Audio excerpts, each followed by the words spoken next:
The design of the new GSA has stirred up a lot of opinions. Some people love it, others not so much.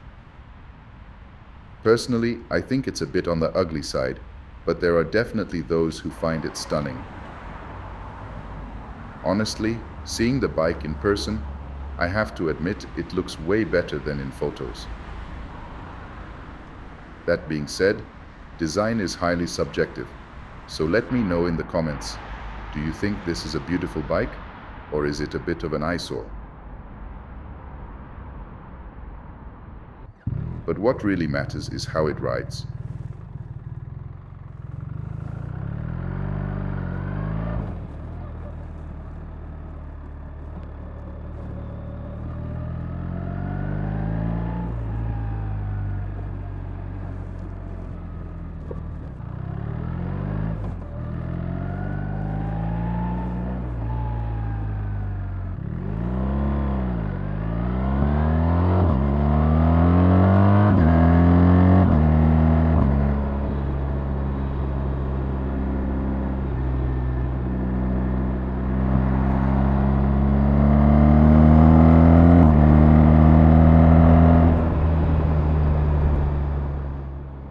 From the very first meter, you can feel a huge difference compared to the GS. The GS has a much more aggressive throttle response, instant and very aggressive, while the GSA is noticeably more moderate and softer.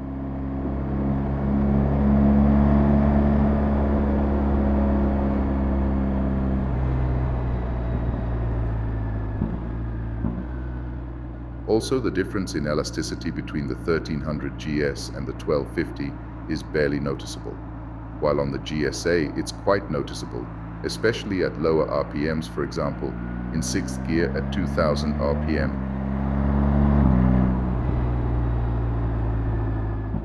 Because of this, the GSA needs a bit more throttle when starting off and should be ridden at slightly higher revs.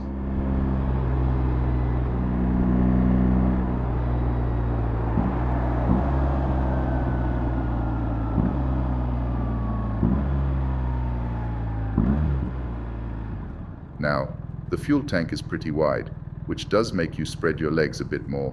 The handlebars are lower, and the footrests feel a little further back, so it might take some time to get used to the riding position. Also, riser bars seem like an almost essential upgrade. The seat is much firmer than expected, so my first recommendation is to order the comfort seat right away if you're planning to ride longer distances.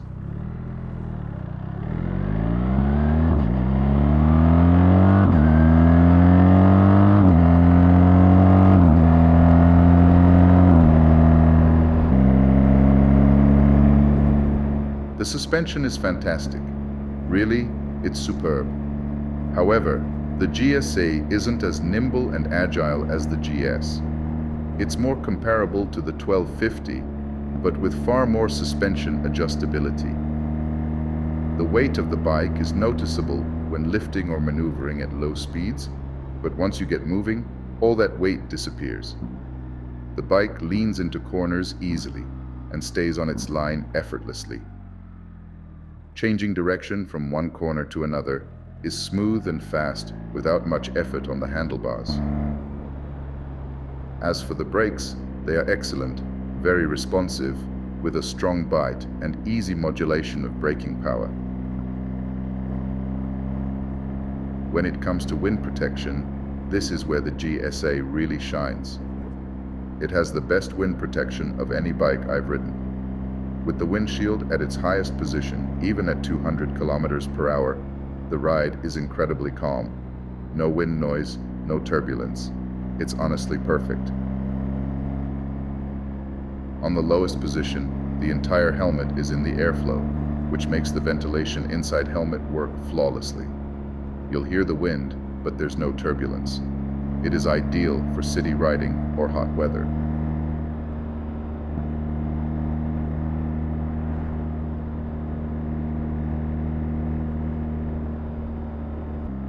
Now the gearbox.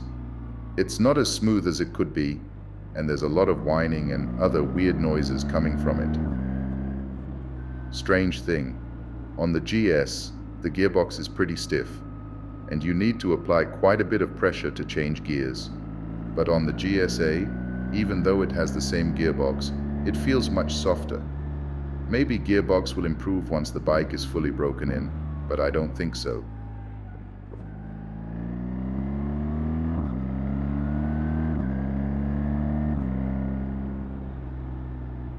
I was really hoping BMW would bring back the handlebar buttons that they removed on the GS, but unfortunately, the switches on the GSA are identical to the GS, which complicates things a lot.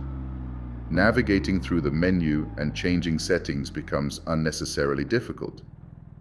When you're on a twisty road and need to focus fully on the ride, it's better to stop and adjust your settings rather than trying to do it on the fly. Changing suspension settings, if it's not pre-selected for instance, requires multiple steps. Press the menu button, scroll to the suspension settings, confirm, adjust, and finally return to the main screen.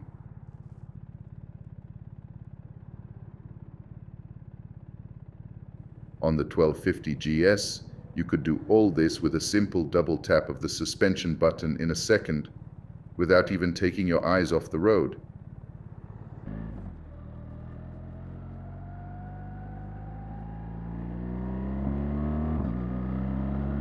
Overall, the GSA is a really good bike, rides really well, and it's a joy to ride.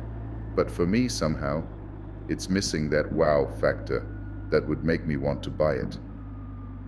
Don't get me wrong, there is nothing wrong with the bike. It rides very well. And except Gearbox, I can't find any flaw on it. But I just don't feel that sense of excitement that a new motorcycle is supposed to give. When I test ride the 1250 GS after the 1200, I knew instantly that I was going to buy it. But with the GSA, I'm just not getting that feeling.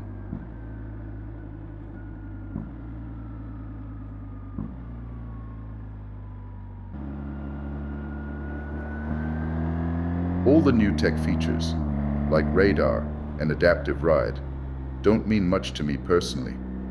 My riding style doesn't really need or use these features, and I always check my blind spots manually, so I'm not overly impressed by that stuff.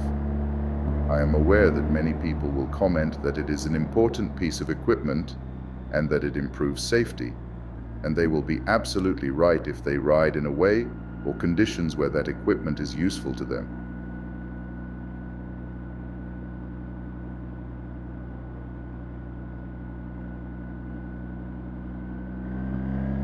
I feel safest, and this has been confirmed by numerous studies, when I ride in a way that I am slightly faster than the surrounding traffic.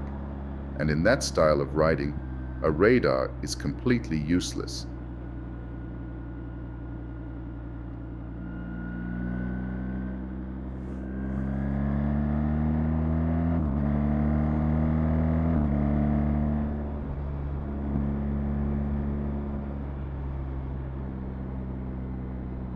The one thing that could change my mind is the ASA system, if it works well, because in my opinion, it's not automatic gearbox. It's an incredibly advanced quick shifter with the option of automatic gear changes, which could eliminate one of the weakest aspects of the bike, the gearbox. If it works well, this could be the deciding factor that pushes me towards buying the GSA. But for now, I'm leaning more towards the XR. What do you think about the new GSA? Is it a bike you'd consider buying? Let me know in the comments below.